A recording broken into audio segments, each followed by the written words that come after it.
오늘 비가 오는데 교회 오시느라고 수고들 많이 하셨습니다. 이게 참 비가 오면 우산도 챙겨야 되고 또 옷도 신경 써야 되고 좀 여러 가지 시간도 그렇고 참 많은 그런 준비할 것들이 많은데, 근데 저 입장에서는 비가 참 반가웠어요. 왜 그러냐 하면 제가 텃밭에 채소를 조금 키우고 있는데 이렇게 물을 따로 주지 않아도 하늘에서 내려주시니 얼마나 감사한지 모릅니다. 그래서 비 오면 저는 반갑더라고요. 물을 안 줘도 되는구나 그런 마음으로. 어쨌든 세상의 모든 일들이 우리가 생각하기 나름이라고 저는 봅니다. 내가 어떤 눈으로 바라보느냐가 바로 내 삶의 질을 이렇게 만들어 간다고 봅니다. 그래서 우리가 세상을 살면서 사실 요즘 같아서는 감사할 일이 많이 없는 것 같지만, 그러나 또 한편으로 돌아보면 우리 주위에 감사한 일이 꽤 많이 있음을 우리가 보게 됩니다. 5월은 가정의 달이요 감사의 달입니다. 그러니까 오늘이 어린이날이고 또 8일이 어버이날이고 21일이 부부의 날입니다. 그러니까 이 가족과 관련된 모든 그 중요한 날, 기념하는 날들이 5월에 들어있으니 가정의 달이라고 할 만하지요. 또 가족들에게도 감사해야 하지만 우리가 또 스승의 은혜를 기리는 날이 15일입니다. 또 그래서 5월은 감사의 달이기도 합니다. 아마 5월이 12월보다 오히려 더 따뜻하기는 따뜻한 마음으로 서로 감사하고 또 섬기는 그런 한 달이 되지 않는가라는 생각을 해보게 됩니다. 그래서 제가 5월 첫 주에 어떤 말씀을 좀 준비해서 전할까 이렇게 많은 생각 끝에, 그래 그동안 어린이날 설교도 했고 어버이날 설교도 했으니 이번에는 감사에 대해서 한번 설교를 준비해보자 라는 생각을 가지고 오늘 말씀을 준비했습니다. 여러분은 무엇으로 감사하며 살고 계십니까? 저는 부모 입장으로 볼 때 제게 두 자녀 있는 것이 너무나 감사한 일입니다. 시편 127편 3절에 보면 자식은 여호와의 주신 기업이요 태의 열매는 그의 상급이로다, 이렇게 성경은 말씀하고 있습니다. 그러니까 자식이 바로 하나님 주신 선물이요 또 그 자랑이라고 말할 수 있습니다. 더구나 요즘에는 결혼한 부부들도 아이를 갖는 것이 쉽지가 않습니다.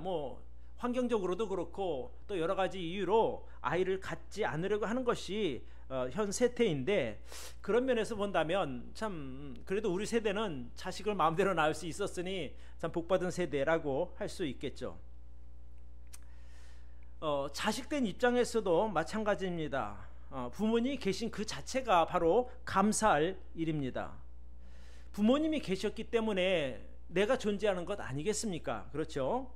또 부모님이 나를 버리지 않고 지극정성으로 잘 키워주셔서 내가 행복한 인생을 살 수 있도록 그 바탕을 놓아주셨으니 참 부모님 계신 것이 얼마나 감사한 일인지 모릅니다. 부부 사이도 마찬가지라고 봅니다. 아내가 있으니 남편이라고 하는 내 존재의 가치가 있는 것이고, 또 남편이 있으니 아내라고 하는 그 자리가 돋보이는 것 아니겠습니까? 그러니까 서로 상대가 있으므로 자신의 존재 가치가 생기는 것입니다. 그러니까 부부도 서로 감사하며 살아야 합니다. 그러면 자식도 없고 부모도 없는 사람은 어떻게 하느냐? 그래서 스승의 날이 있는 겁니다. 우리 학교 다닐 때 스승님도 계시지만 비록 내가 학교를 안 다녔다 하더라도 인생의 스승은 존재하기 때문에 그렇습니다. 그래서 그런 여러 가지 이유로 우리는 이 5월 한 달을 감사하는 마음으로 보낼 수 있기를 바랍니다. 제가 왜 이렇게 감사를 강조하느냐 하면, 감사하는 사람이 행복한 인생을 사는 것을 주위에서 많이 보기 때문에 그렇습니다. 우리가 왜 감사하는 마음을 갖게 되면은 사람들을 바라볼 때 일단은 좋은 마음으로 바라보게 되는 것이고, 사람들을 대할 때 또는 사람들과의 관계에 있어서 항상 긍정적인 그런 그 바탕에서 시작할 수 있으니, 감사가 우리 마음 가운데 더 큰 감사를 불러오는 그런 연쇄적인 작용을 한다고 저는 봅니다. 그래서 오늘 제가 설교 제목도 감사하라 그러면 행복해진다 이렇게 제목을 붙여보았습니다. 그래서 그럼 우리가 어떤 것에 대하여 감사를 할까 우리 같이 세 가지만 좀 살펴보도록 하겠습니다. 자, 첫 번째 우리 같이 한번 읽어봅시다. 시작. 하나님의 은혜에 감사하라 그러면 행복해집니다. 여러분, 감사는 구원받은 성도의 삶을 더 풍성하게 만드는 아주 매우 중요한 단어라고 저는 봅니다.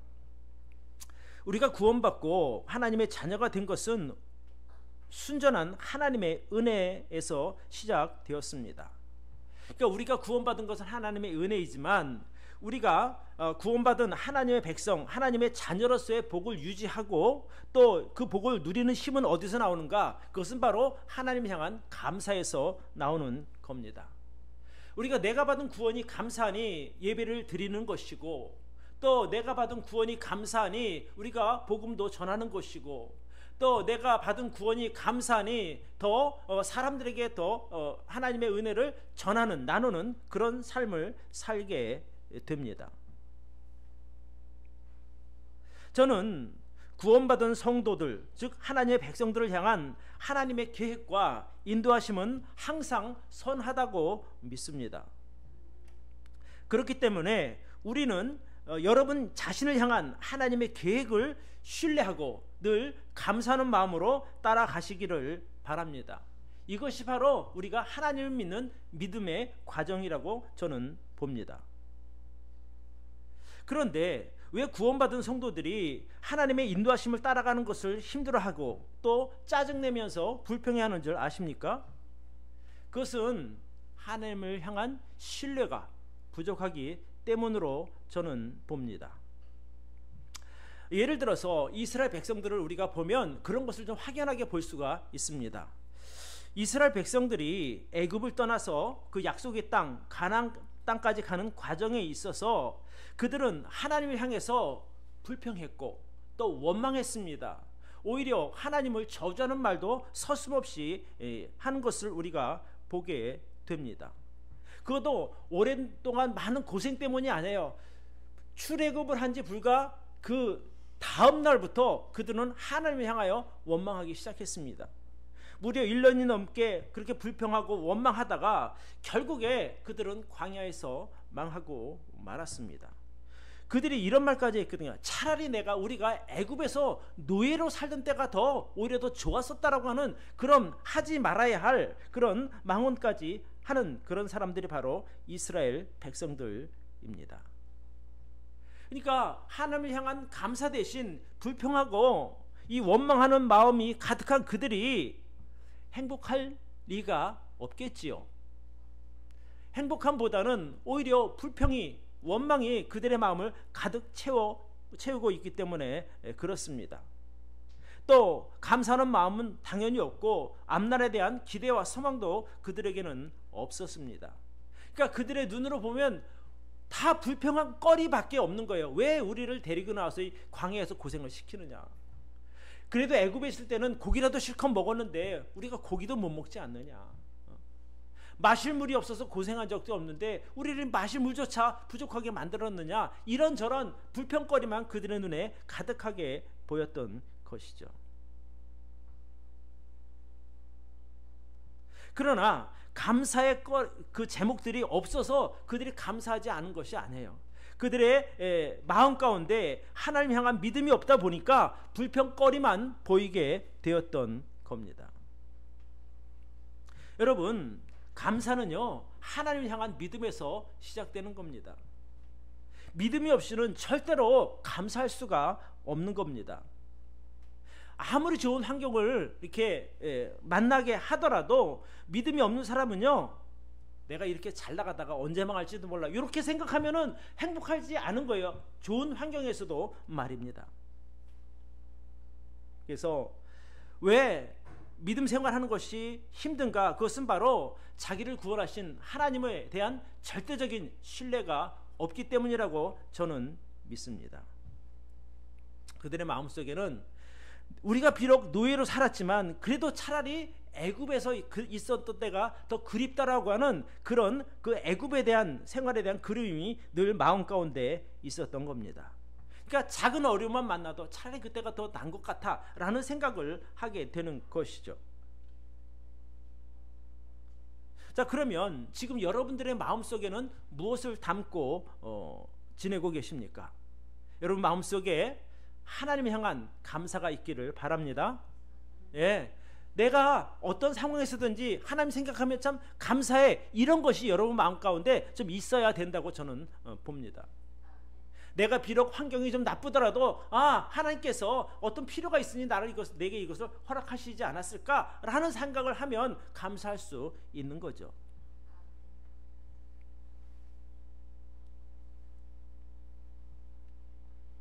우리가 알아야 할 것 한 가지가 있습니다. 그것은 우리가 하나님을 향한 감사는 어떤 조건이나 환경에서 나오는 것이 아니라고 하는 사실입니다. 물론 우리가 어떤 좋은 일이 생겨서 감사할 수 있고 좋은 환경 때문에 감사할 수도 있습니다. 그러나 어떤 조건이나 환경으로 인한 그 감사는 조건과 환경이 만약에 바뀐다고 생각하십시오. 그럼 그것으로 끝나는 거예요. 하나님은 말씀하시기를 우리에게 너희는 범사에 감사하라고 말씀하십니다.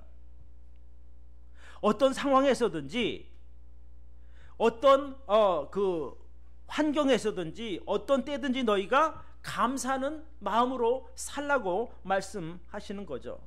그러니까 우리가 감사하는 삶을 살기 위해서는요, 우리가 의지적인 그런 마음이 필요한 거예요. 그래서 나는 하나님께 감사해야 되겠다.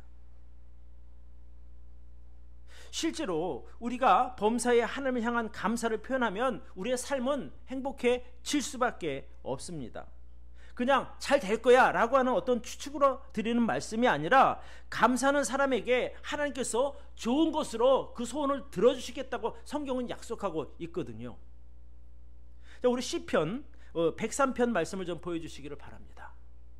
자, 우리 같이 한번 읽읍시다. 시작. 저가 내 모든 죄악을 사하시며 내 모든 병을 고치시며 내 생명을 파멸에서 구속하시고 인자와 긍휼로 관을 씌우시며 좋은 것으로 내 소원을 만족하게 하사 내 청춘으로 독수리같이 새롭게 하시도다, 이렇게 돼요.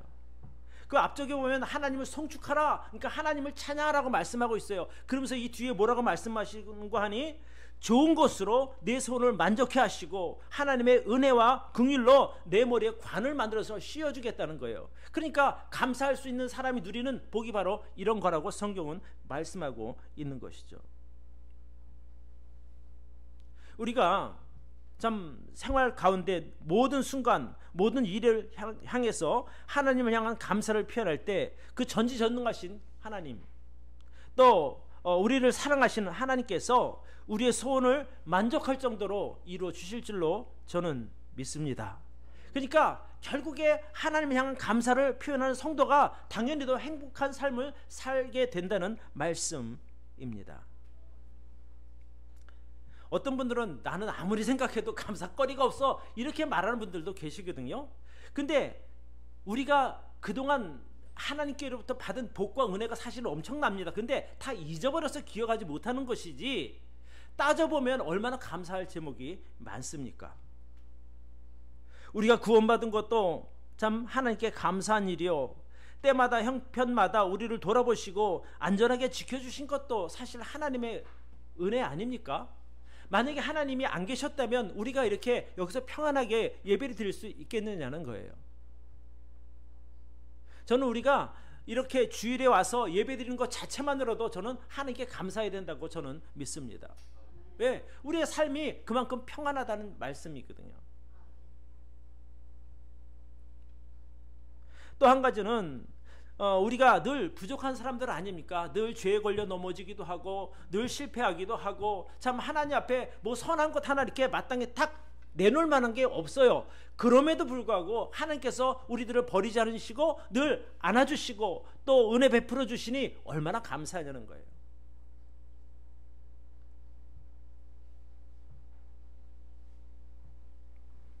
여러분들에게 간곡하게 말씀드립니다. 여러분이 받은 하나님의 은혜를 기억하시기를 바랍니다. 지금도 여러분과 함께 하시는 그 예수 그리스도로 인하여 여러분 하나님께 감사하는 삶을 살 수 있기를 바랍니다. 그러면 여러분의 삶은 지금보다 더 행복해지리라고 저는 믿습니다. 두 번째입니다. 같이 한번 읽어봅시다. 시작. 내게 허락하신 조건에 감사하라. 그러면 행복해집니다. 감사할 줄 모르는 사람은요, 정말 불행한 사람이라고 저는 봅니다. 범사에 하나님을 향한 그 감사가 없는 것, 또 부족한 것으로 불평하지 말고 내게 이미 주어진 것으로 감사하는 여러분 되기를 바랍니다. 그러니까 하나님 앞에 불평하고 원망하는 사람들을 보면 자기 손에 쥐어진 것은 쳐다보지도 않아요. 그리고 그 없는 것 보고 불평하는 거예요. 이미 주어졌음에도 불구하고 그것은 보지 않는 거죠. 손에 들고 있어도 내 주머니가 비었어요 라고 하나님 원망하는 사람이 얼마나 많습니까?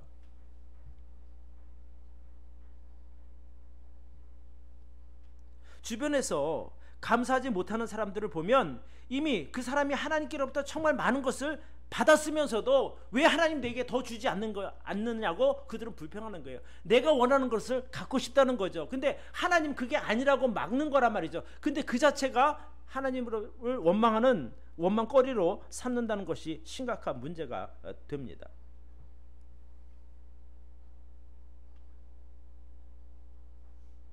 이런 사람들을 보면 마치 자기가 지금까지 받은 것은 당연한 것으로 여기는 거예요. 이미 내가 받았으니 이것은 내 것이고 더 달라는 거죠. 그러니까 하나님 내게 이렇게 베풀어 주시니 감사합니다 라고 하면 알아서 더 주실 것인데 이거 말고 더 달라는 거죠. 그것도 하나님 보시기에 기뻐하실 만한 것을 구하는 것이 아니라 자기 육신적인 것을 자꾸 구하다 보니 하나님이 안 주시는 거란 말입니다.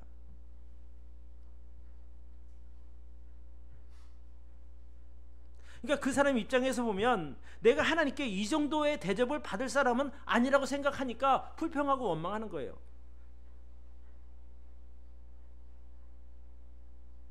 다 고개 숙이고 계시면 제가 여러분이 야단치는 것 같게 느낀단 말입니다. 그것이 아니고 그런 사람들이 있다는 겁니다.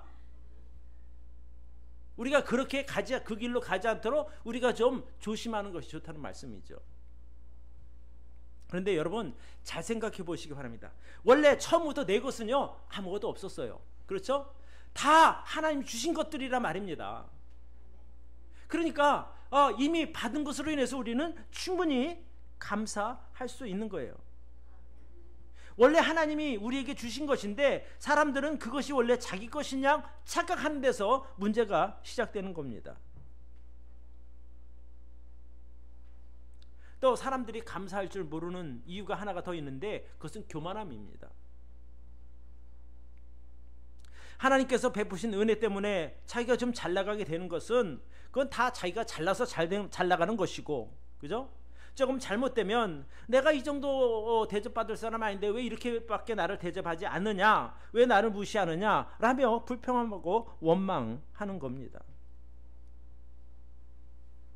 그러나 우리가 그런 잘못된 생각에서 또 그런 잘못된 착각에서 벗어나려면 우리는 하나님 앞에 겸손한 자로 다시 내려앉기를 바랍니다. 지금 나 자신에게 주어진 모든 환경에 대해서 하나님 앞에 감사하는 마음을 우리는 가져야 합니다. 지금 내게 주어진 그 환경, 내게 주어진 그 조건에 우리가 감사할 수 있기를 바랍니다. 그러니까 옆에 돌아보세요. 내 가족이 있으니 그 가족으로 인해서 감사하고, 그죠? 누가 나를 그렇게 평생 믿고 따르겠습니까? 내 아내 말고 나를 그렇게 신뢰할 만한 사람이 없는 거예요. 그런 아내가 있으니 감사하고, 또 평생 나만 바라보고 나를 예뻐해주는 그 남편이 있으니 그것 또한 감사한 것이고, 또 잘났든지 못났든지 부모님이라고 와서 이렇게 공경하고 대접해주는 자식들에게도 고마운 겁니다. 자식들도 마찬가지거든요. 부모님께 감사하시기를 바랍니다. 부모가 좀 부자면 어떻고 좀 가난하면 어때요?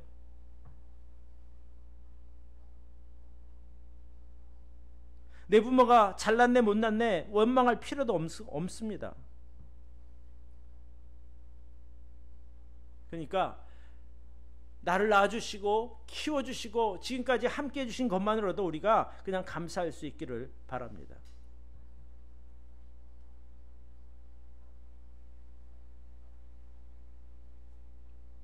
또 우리가 바른 교회, 또 성경적 가치를 추구하는 믿음을 가진 교회를 만난 것도 사실은 감사할 일입니다. 쉽지 않단 말입니다. 저는 우리 향기나무 성서 침례교회를 주신 하나님께 감사드립니다. 귀한 성도님들 만나게 하신 것도 저는 감사합니다. 우리 성도 간에도 마찬가지거든요. 그래도 돌아보세요. 어느 한 분, 모관한 분이 있는가. 이런 분들 만나는 것도 쉽지 않거든요.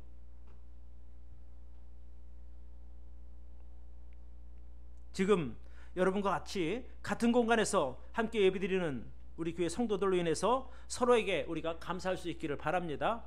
여러분이 계시니까 또 그래도 더 풍성해지는 것 아니겠습니까?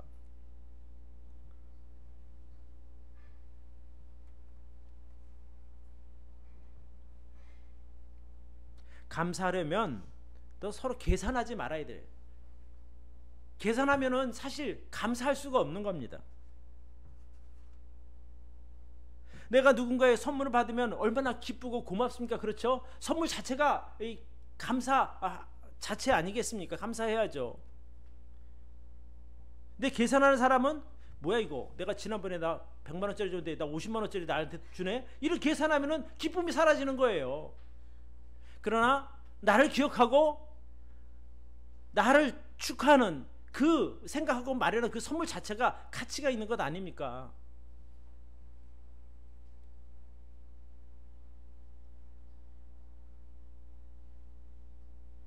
그러니까 우리가 충분히 감사할 수 있는 상황에 있으면서도 감사치 못하는 사람은요 정말 불행한 사람인 거예요. 여러분 아기들을 이렇게 보면은요 아기들은 가서 빵 이렇게만 해도 애들은 빵 웃잖아요.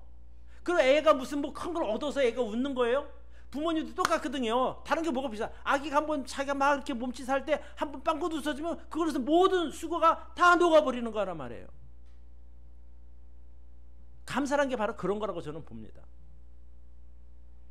무엇을 받아서가 아니라 무엇을 주어서가 아니라 그냥 존재만으로 내 옆에 있는 것만으로도 감사하다는 거죠. 우리가 서로 그런 마음으로 감사할 수 있기를 바랍니다. 네. 그러니까 결국 우리가 하나님의 은혜에 감사하면서 행복하게 살려면 하나님이 내게 허락하신 모든 환경, 내게 허락하신 그 조건들을 돌아보며 감사할 수 있기를 바랍니다.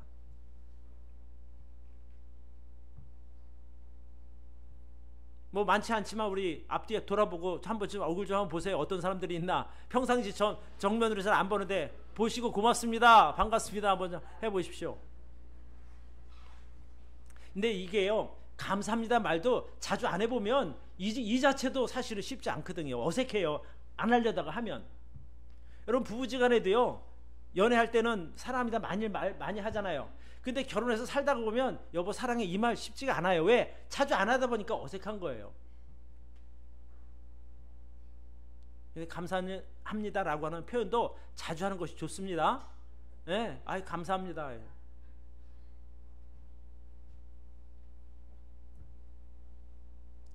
이 데살로니가 전서는 사도 바울이 데살로니가 교회 성도들에게 보낸 편지예요. 그런데 바울이 그들에게 이렇게 말하고 있거든요. 오늘 본문 앞에 보면 항상 기뻐하라 이렇게 말하고 있어요. 쉬지 말고 기도하라 그렇게 말하고 있어요. 그러면서 범사에 감사하라 이렇게 말하고 있거든요. 근데 당시 데살로니가 교회는 성도들이 하나님 믿다가 여러 가지 많은 어려움을 겪는 그런 상황이었어요. 그런 사람들에게 너희가 항상 기뻐하라 이렇게 말하고 있고 너희가 범사에 감사하라고 말하고 있는 거거든요. 그러니까 어떤 특별한 좋은 일이 있으니 너희가 범사에 감사하라 이것이 아니라 지금 너희가 참 힘들게 믿음 생활하지만 그러나 그런 것조차도 하나님 앞에 감사라는 거예요. 하나님을 만났으니 고난도 있는 것이고 하나님을 만났으니 우리가 천국 소망도 갖고 있는 것이고 하나님 때문에 우리가 고난 받는 것 어쩌면 감사하게 생각해라. 그것조차도 없이 지옥 가는 사람들이 얼마나 많으냐는 거예요.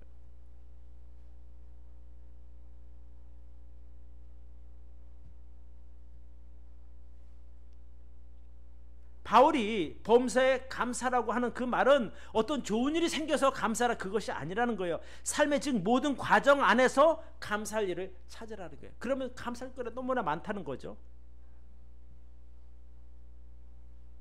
바울 자체도 사실은 그 세 차례, 대표적인 것이 세 차례 선교 여행인데, 세 차례 선교 여행 다닐 동안 얼마나 많은 고난 가운데 있었는지 몰라요. 복음 전하다가 옥에 갇히기도 하고, 또 복음 전하다가 매도 맞고 거의 죽을 직전까지 가지 않았습니까?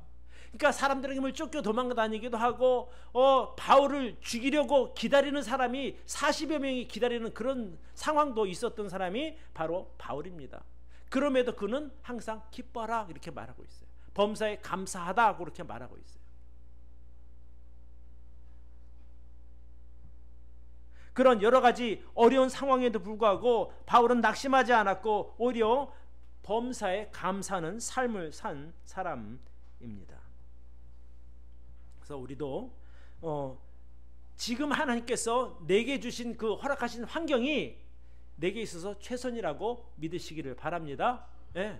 그러면 우리가 감사할 수 있는 겁니다. 세 번째, 자, 우리 한 목소리 한번 읽읍시다. 시작. 범사에 하나님께 감사하라. 그러면 행복해집니다. 저와 여러분들은 이미 하나님 향한 많은 감사의 제목들이 있는 사람들입니다. 아까도 말씀드렸지만 우리가 구원받은 것 한 가지만으로도 우리는 충분히 또 하나님을 향한 감사의 제목이 된다고 저는 봅니다. 원래 우리는 죄 때문에 영원한 지옥 형벌을 참 예정하고 있던 사람들입니다. 또 죄로 인해서 무거운 짐을 지고 고통스럽게 살아가던 사람들입니다. 그런 우리들을 하나님께서 불쌍하게 여기셔서 친히 아들을 보내주시고 십자가 제물로 죽게 하셔서 우리의 모든 죄를 단번에 그리고 영원히 해결해 주셨습니다. 얼마나 감사한 일입니까? 우리에게 베풀어 주신 그 하나님의 은혜는 우리가 영원히 감사할 제목이라고 저는 믿습니다. 그럼에도 불구하고 보너스로 우리가 하나님께 감사하는 삶을 살 때 우리의 삶이 더 풍성하게 것이라고 성경은 약속하고 있습니다. 우리 시편 112편 말씀을 한 번 더 보겠습니다. 112편 1절로 3절 같이 한번 읽어봅시다. 시작. 할렐루야. 여호와를 경외하며 그 계명을 크게 즐거워하는 자는 복이 있도다. 그 후손이 땅에서 강성하며 정직자의 후대가 복이 있으리로다. 부여와 재물이 그 집에 있으며 그 의가 영원히 있으리로다. 하나님께 감사하는 사람들이 복이 있다라고 성경은 말하고 있습니다. 우리가 영원하신 하나님의 그 인자하심과 은혜 안에 머물 때 우리는 행복한 인생을 살게 됩니다. 시편에서도 그런 말씀을 하고 계셔요. 여호와께 감사하라. 그는 선하시며 그 인자하심이 영원함이로다. 이렇게 말하고 있어요. 여러분, 하나님께 감사하시기를 바라요. 그러면 우리가 그 영원하신 하나님의 인자하심을 우리가 경험할 수 있다는 말씀입니다. 대부분의 사람들은 어떤 특별한 것을 소유했을 때 감사하다는 표현을 많이 하죠. 그렇죠? 내가 좋은 집 사면 감사하다. 내 안정된 직장을 얻게 되면 또 감사하다. 내가 많은 돈을 벌게 되면 감사하다. 그런 소유물로 인한 감사는 사실은 일시적이고 제한적일 수밖에 없습니다. 좋아도 혼자 좋은 거죠. 좋아도 내 가족만 좋은 거죠. 옆에 사람이 좋아할 것 같아요? 시기하죠. 아니 정말요. 잘 나가면 옆에서 시기한다니까요. 왜 옆집 사촌이 땅을 사는데 왜 배가 아파요? 다 그게 시기하는 마음 때문이에요. 그러니까 결국 그런 것들로는 자기밖에 만족을 못하지만 하나님께 주신 그런 그 은혜, 그런 그 하나님의 사랑, 이런 것들로 인해서 우리가 함께 감사할 수 있다는 말씀입니다.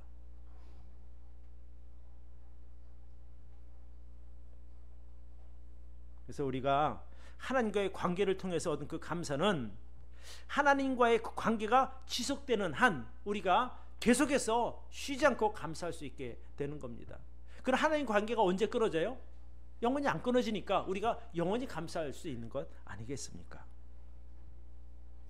하나님은 자비로우시고 은혜로우시고 노하기를 더디하시며 또 인자하심이 풍부한 분입니다. 우리가 예수님을 믿음으로 말미암아 하나님의 자녀된 것은 영원히 변하지 않는 하나님과의 관계이니 우리 영원히 하나님을 찬양하며 또 하나님께 감사할 수 있는 삶을 살게 됩니다. 나도 좀 하나님 향해서 진정한 감사를 누리며 살고 싶어요 라고 누구나 다 그런 바람은 있지요. 어떤 거기에 기술이 필요한 것이 아니라 사실은 바른 신앙과 성숙한 믿음을 가졌을 때 우리가 지속적으로 하나님과 좋은 관계를 유지하고 감사할 수 있는 삶을 살게 됩니다. 그 진짜 감사는 아까 제가 환경이나 조건을 초월한다고 말씀드렸죠. 어떻게 가능한가? 바른 신앙에서 가능한 거예요.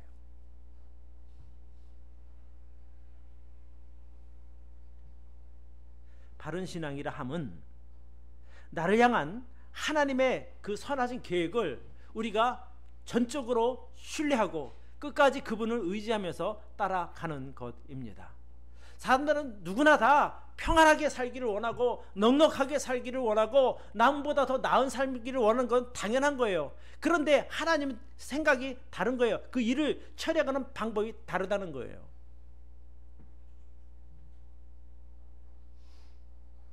여러분, 우리가 지금 여기 많은 숫자가 모이지는 않았지만 그러나 이 적은 숫자에서도 각기 처한 상황이나 이런 모든 것들이 다 다르단 말입니다. 그렇죠? 어떤 사람들은 아주 지금 잘 나가는 분들이 있고 어떤 사람들은 그냥 평범할 수도 있고 어떤 사람들은 어려운 가운데 처할 수 있다는 말이거든요. 그러면 그런 것을 어떻게 우리가 이해해야 될까? 아니, 우리가 한 하나님 아버지를 믿는데 왜 이렇게 편차가 있을까? 바울이 그랬잖아요. 범사에 감사라고 하는 것은 내가 주어도 감사하고 좀 어려워도 감사하고. 왜? 그것이 지금 여러분의 그 처해 있는 그것이 최종 목적지가 아니잖아요. 최종 목적지는 천국이라 말입니다. 또 하나님께서 원하시는 선이라 말입니다. 그런데 거기까지 가기 위한 과정이 있다 보면 어떻게 똑같이 줄 맞춰 가느냐는 게 그렇지 않단 말이에요. 사는 모습이 다르고 또 다를 수밖에 없는 것이 이 세상의 삶입니다. 그러니까 현재 그 내 현재 위치가 내 인생에 있어서 최고의 순간은 아니지만 하나님께서 정하신 그 최종 목적지를 향해 가는 최선의 과정이라고 우리가 인정할 수 있어야 된다는 말이에요. 그러니까 최고가 아니라 그것을 이뤄가는 과정인데 지금이 최선이다. 하나님의 입장에서 볼 때 이해가 되시는지 모르겠네요. 내가 말을 너무 어렵게 하는 것 같기도 하고.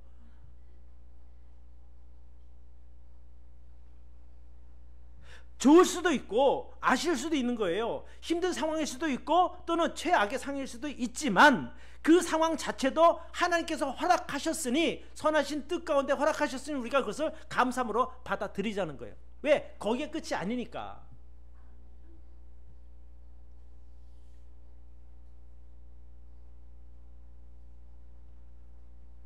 그것이 바로 범사에 감사하는 그런 성도의 믿음이라고 저는 봅니다. 아이고, 목사님은 힘들지 않으니까 그렇게 남의 이야기처럼 그렇게 쉽게 하죠. 목사님 내 입장 대봐야. 저도요 힘든 거 다 겪어본 사람이에요. 제가 5월 1일인가요? 우리 저기 북한산 쪽에 이렇게 가족끼리 좀 풍광이 좋은 카페를 가는 일이 있었어요. 근데 이제 불광동을 이렇게 지나가는데 과거 이야기를 하다가 제가 마음이 울컥한 거예요. 어렸을 때 고생한 거 생각하니까. 근데 정말 그게 한번 울컥하니까 이 지나간 과거가 주마등처럼 스쳐가는 거예요.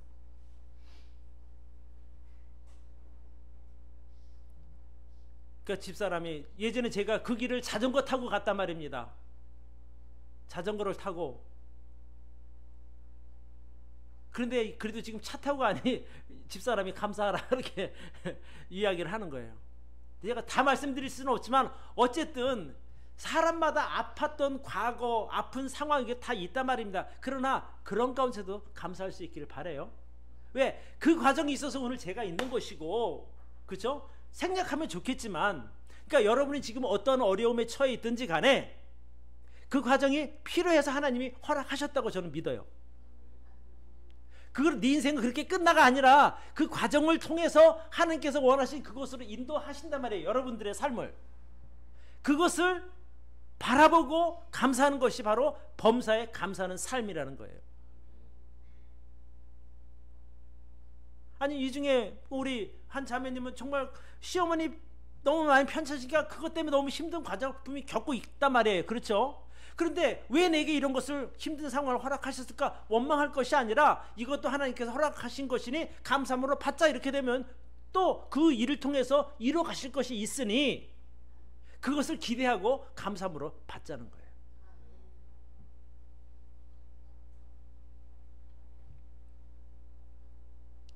사랑하는 성도 여러분, 우리는 구원받은 성도들입니다. 우리가 어떤 조건이나 환경 때문에 감사하는 것이 아니라 내가 예수 그리스도 안에 머물고 있는 것으로 여러분 감사할 수 있기를 바라요. 여러분에게 모든 것이 다 보장되어 있잖아요.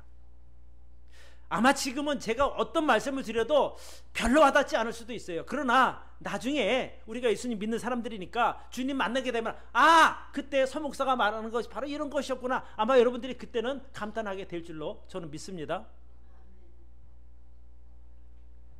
바울이 골로새 교회 성도들에게 이렇게 편지를 했어요. 자, 골로새서 3장 말씀을 좀 띄워주시기 바라요.